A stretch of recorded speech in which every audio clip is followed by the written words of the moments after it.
single file.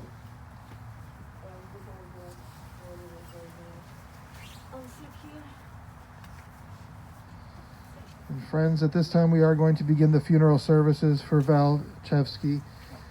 If you have a cellular phone or a pager, I would ask for you to take a moment and to turn it off or place it in the silent mode. And officiating today's services will be Rabbi Lisa Bellows from Congregation Beth Am.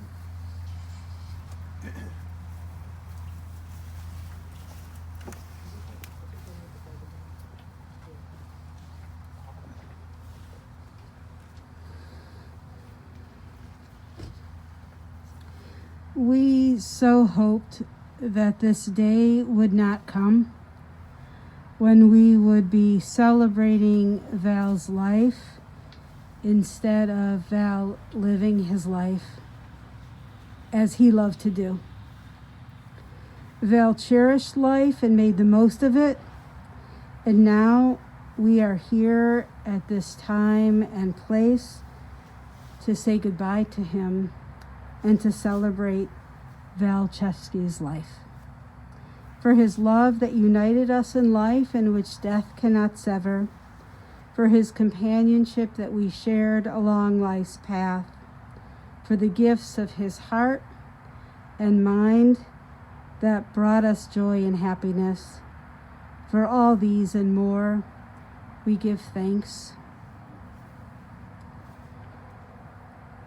In times like these, we receive comfort from family and from friends, and also perhaps from the words of our psalmist, King David.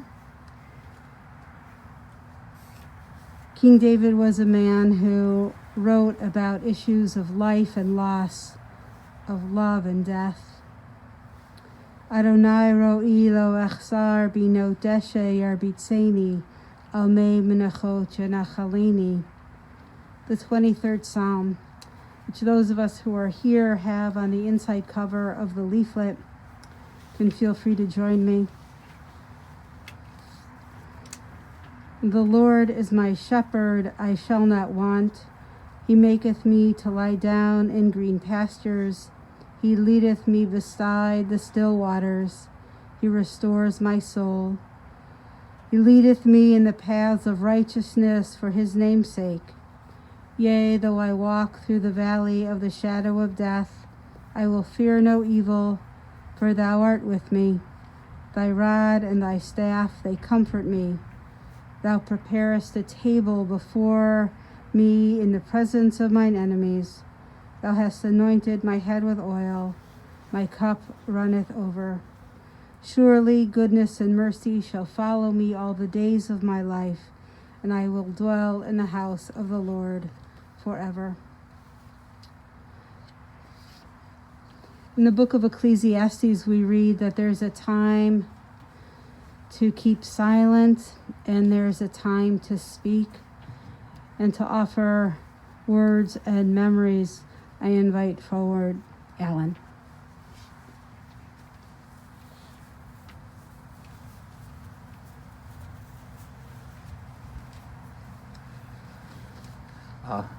Thank you all for being here, both in person and virtually. I'm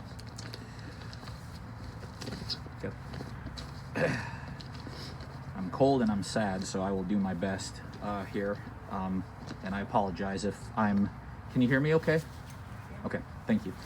My brother, Gary, could not be here today. He lives in California, and he wrote something, so I would like to read that. This is from my brother, Gary Chevsky, Val's older son. My mom and dad got divorced when I was 3. I stayed with my mom and my grandparents while my dad eventually remarried an amazing woman and gave me the cutest baby half-brother.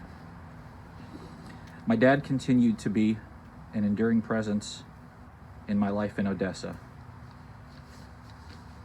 Sorry, is this the beginning? Sorry, I apologize. I just want to make sure I'm... Okay. Okay, take 2. Sorry, apologies. My mom and dad got divorced when I was 3.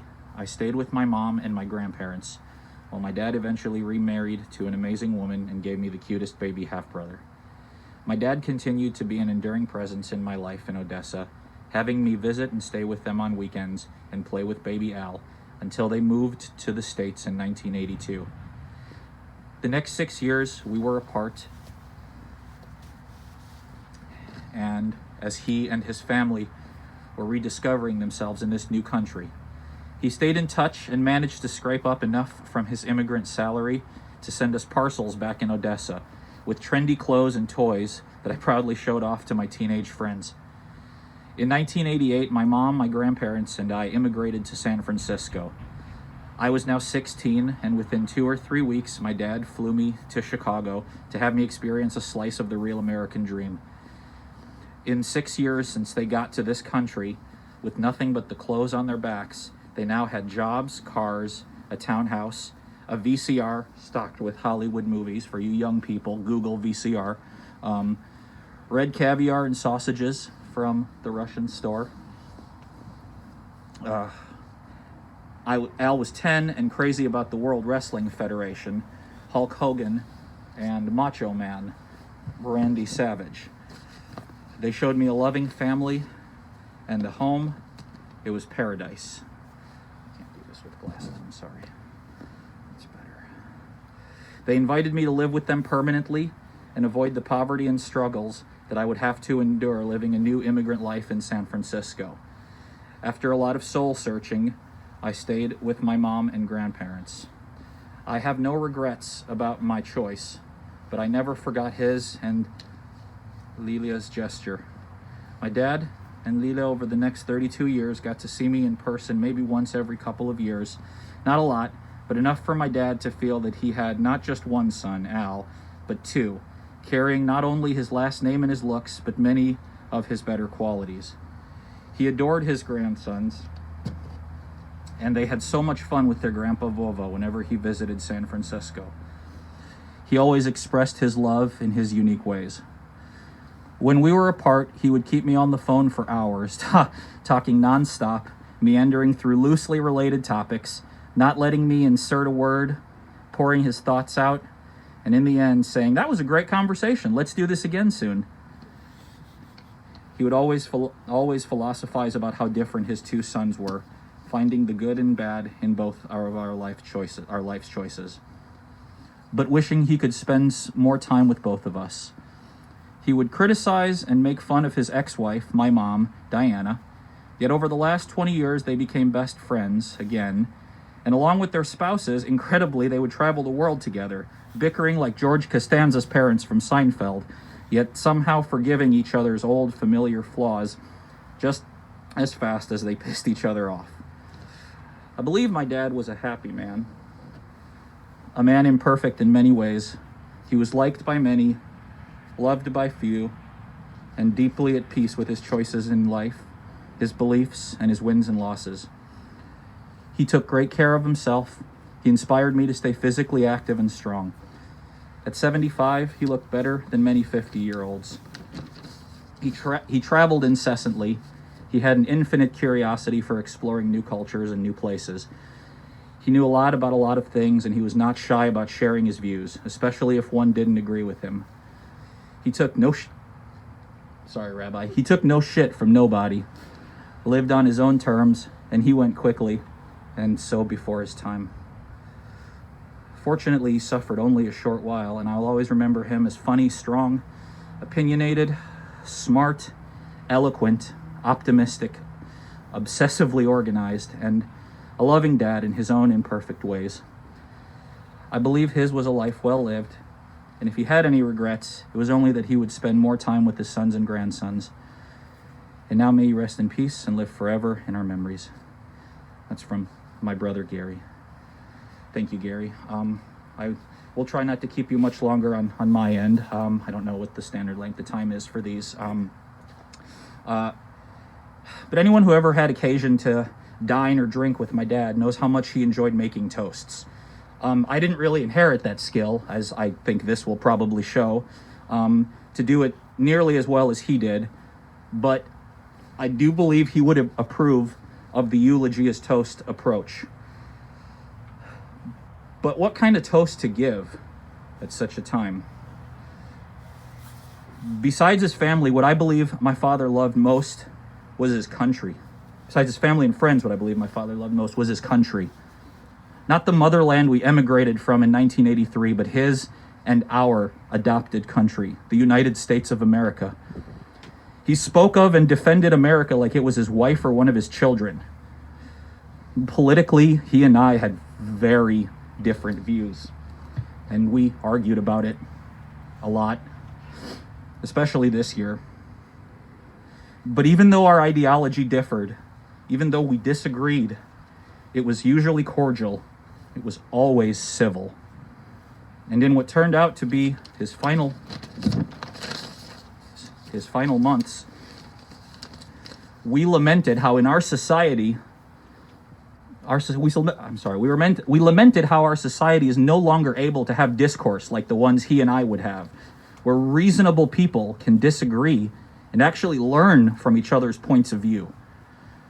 So in the coming days and weeks and months, we all have to decide if we, as a country, want to stay together or break up. For my father's sake, I hope we choose the former. So, sometime today, if you are so inclined, please raise a glass, have a shot to Val. And wherever you are, Dad, I hope there's an endless bottle of vodka, a shot glass, and the largest, most beautiful ocean that exists anywhere in creation, where you can swim as far out as you want, for as long as you want, until we meet again. Thank you.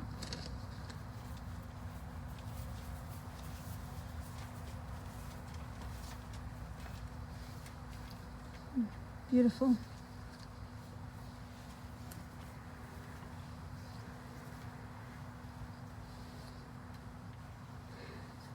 Val Chevsky was born in Odessa, Ukraine, April 16th, 1945. He was a war child, just short of the month before V-Day, but still during the war. He was an only child, and his parents, Esther and Ilya, were very proud of him. Val finished high school with gold medal standing and graduated from university with high honors. Growing up, his family didn't have much means. His father died when he was only 19, and Val never forgot his roots. As Gary mentioned,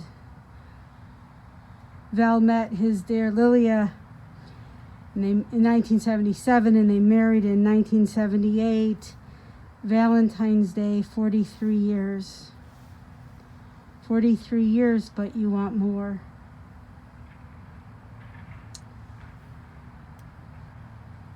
In 1979, you started your immigration journey together, and when you settled in Chicago, you found West Rogers Park. You left Russia, Val and Lilia left Russia with $97 per person and a 35-pound per person baggage allowance. That is all they had. Slowly but surely, they became accustomed to their new life.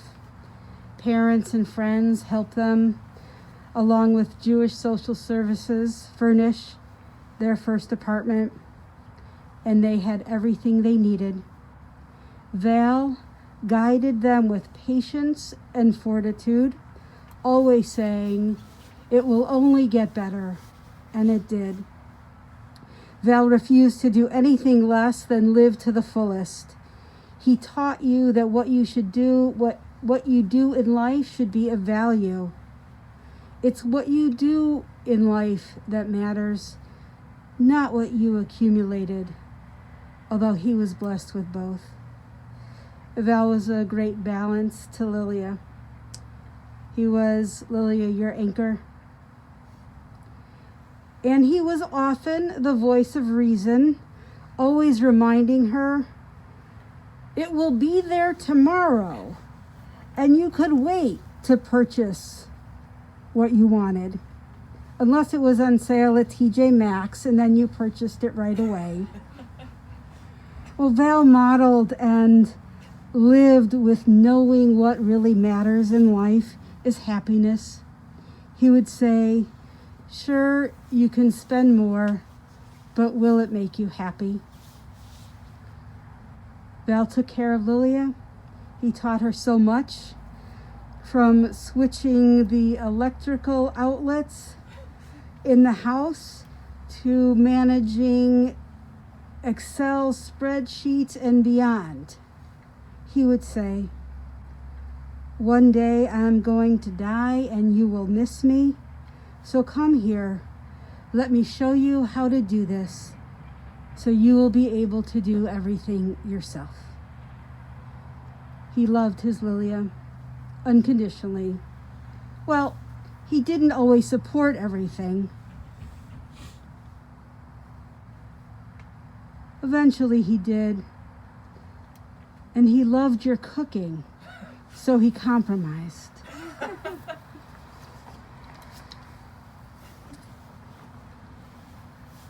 As Alan reminded us and taught us, he loved to travel and he covered most of the globe. It was his passion and he lived for it. And he loved his family deeply and dearly. He loved his friends and parties and enjoyed good food and drinks, especially whiskey. He loved going to the health club. It was the highlight of his day. Swimming, sauna, exercise, meeting his friends there. Health club. The health club became his second home when he was stressed out after a day of work. Val never really retired. He was very successful together with his friend and partner Joe, and they built a successful business still together to this day. His business partner became his friend, and they are family. Val supported his children in their endeavors, even if he did not always agree or approve, and he was never afraid to speak his mind, and he did it with love and great care for you. Val was not really a healthy man. He overcame many dangerous and life-threatening surgeries, but with Lilia by his side, he always came out on top. I just have to mention what Lilia offered to me. Val had hip replacement, he said, so that he could continue to dance with Lilia, not only because he loved to, but especially because he didn't want anyone else to. He valued life and travel and family and friendships and work and the health club.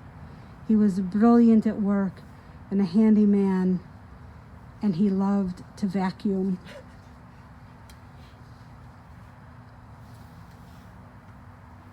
He taught us a lot. Live life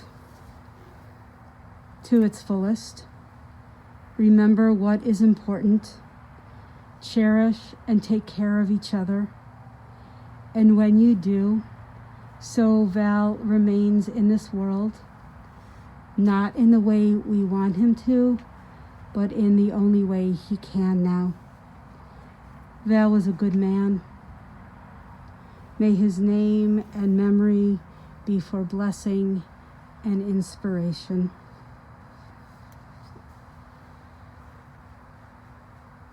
If you're able, we'll stand for the El Molei Rachamim, a prayer that asks that he be received with unconditional love and care. El Molei Rachamim Shochein Bamromim, Hamtze Menucha Nechona Tachat Kanfei HaShechina, Im Kedoshim Utohorim Kezohar Harakia Mashirim, Et Nishmat Val Chevsky Shahalach Le'olamo, Baal Harachamim, Yastirehu Beseter Kenafav Le'olamim, V'Ritzur B'Tzor HaChaim Et Nishmato, Adonai hu nachalato, v'yanuach b'shalom al mishkavo v'nomar Amen. Compassionate God, eternal Spirit of the universe, grant perfect rest in your sheltering presence to Val Chevsky, who has entered eternity. O God of mercy, let him find refuge in the shadow of your wings. Let his soul be bound up in the bond of everlasting life. God is his inheritance. May he rest in peace. Together we say, Amen. And the mourner's Kaddish is on the back side of the leaflet.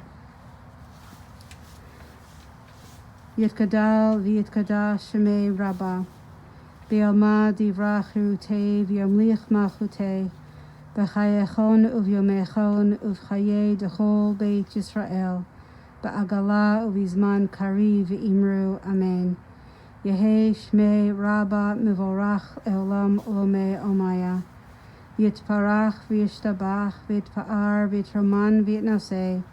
V'yitadar v'yitaleh v'yitalal shmei dekudisha b'richu. Le'ela min kol birchata v'shirata. Tushbachata v'nechamata. Damiran b'alma v'imru. Amen. Yehei shlama Rabbah min shemaya. V'chayim aleinu v'al kol Yisrael v'imru. Amen. Oseh shalom b'mromav. Hu ya'aseh shalom aleinu v'al kol Yisrael v'imru. Amen. May God grant peace to those who mourn and comfort to all of us who are bereaved. And we say together, Amen.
This is for my family.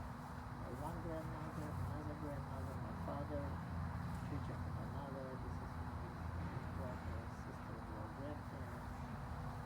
I did 25 years ago, like for everybody. This was crazy. This is not 50 years. It don't matter what. I've heard that a lot. You know, that people talking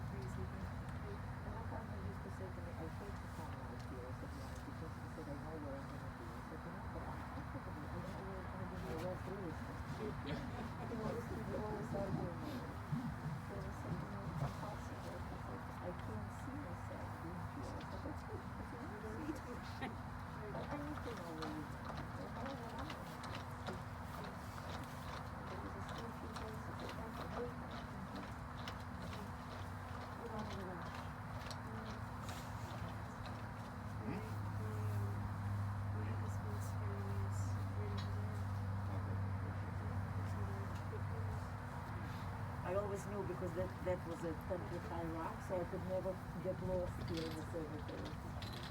I don't know. There used to be a bench somewhere.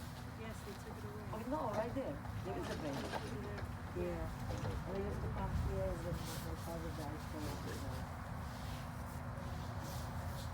yeah, see? There's a bench right there. So you could sit down. Yeah, how am I going to do it?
Yes, but you know, people don't think. You really think people think? You think your father thinks? This year has slowed.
You know he's right there, right?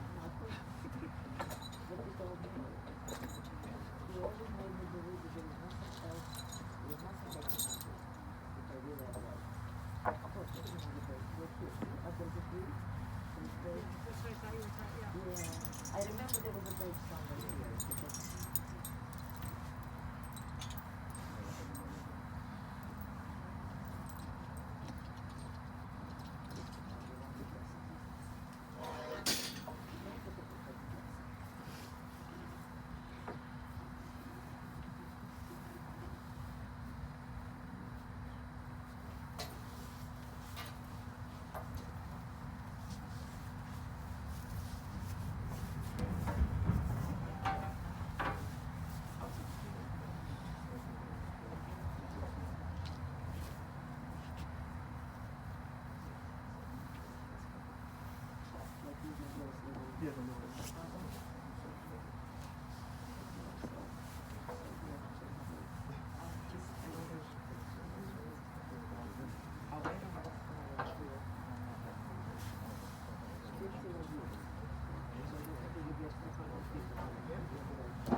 Oh, you're good.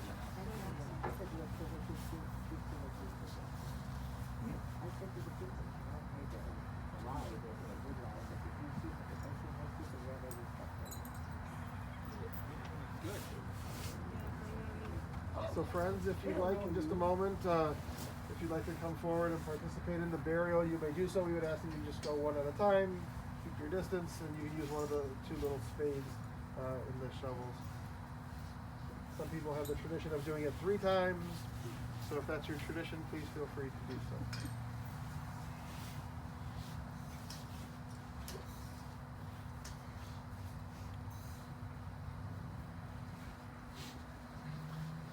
Go, baby.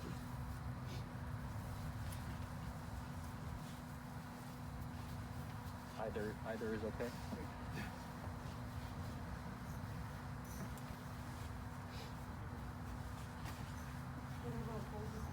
I can't figure it out. As soon as I get into the shower, because they told me yesterday, don't take a shower anymore. As soon as it starts water running, I start crying. It's just, I'm okay during the day, I put some makeup. Then I'm good.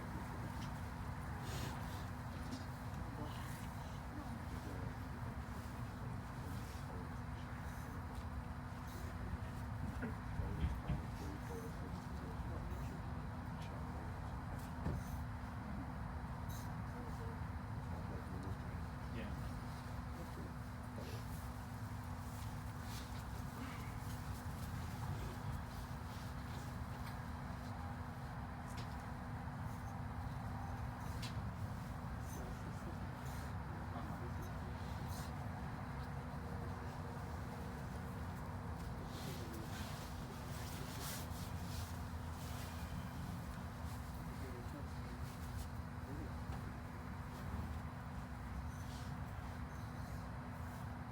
Just saw that.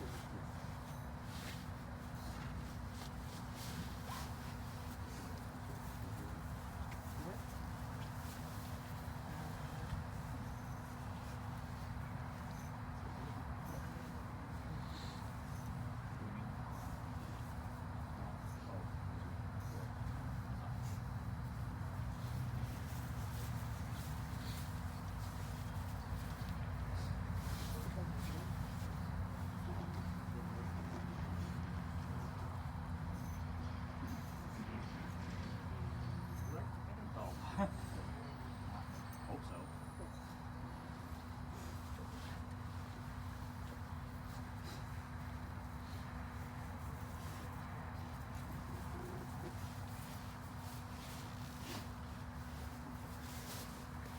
So friends, this concludes the services here at the graveside. In just a few minutes, the cemetery staff will complete the task of filling the grave, and then we'll work to place some of the flowers on the grave as well. If you wish to return to your cars, you may do so. If not, you can stay, but they will be using the equipment to complete the task. Thank you so much. Thank you.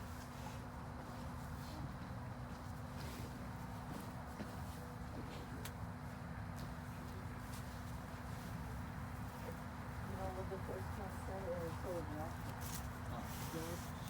proceed or wait? Yeah, you can Yeah? go. Yeah, Okay, so right. they see everyone, and those two, they all in San Francisco. So it's from all single women. You keep going wrong with. That's awesome.